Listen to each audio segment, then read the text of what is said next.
I was to give you one stretch to alleviate lower back or hip pain, this would be it right here. And it's called the figure four.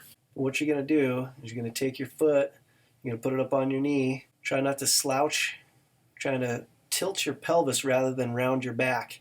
Taking deep breaths, going a little further with each exhale. Here's how to do it wrong, having that foot hanging over that knee. Realign that as necessary to line that foot up with that femur.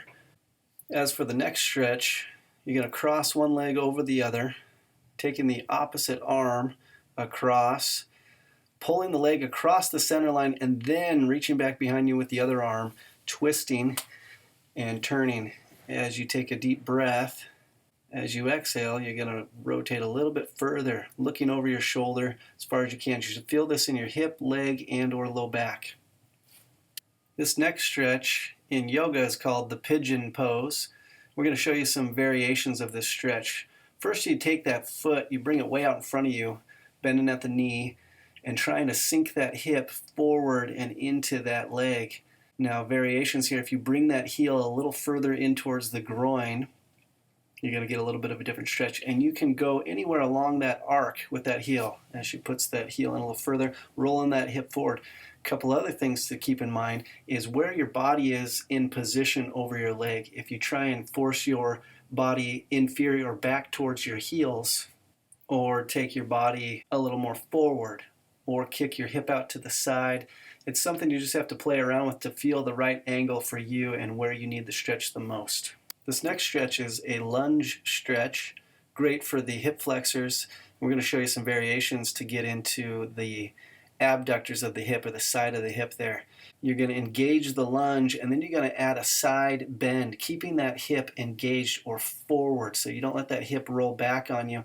3 variations here. You can bend straight to the side, you can rotate forward slightly, reaching to the side, or open up and rotate away and back, as you can see here.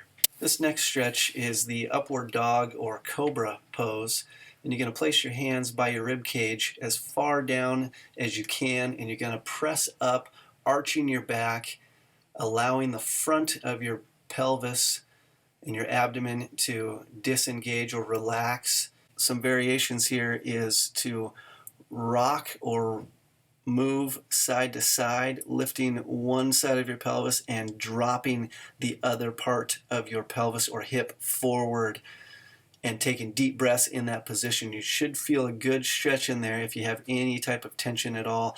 To engage the stretch further, if you squeeze the glutes, you're going to cause that pelvis to drop forward just a little bit more, intensifying that stretch.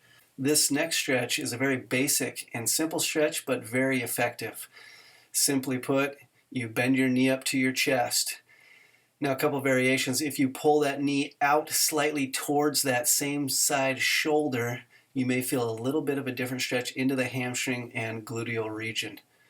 The next stretch here is a variation of that same stretch.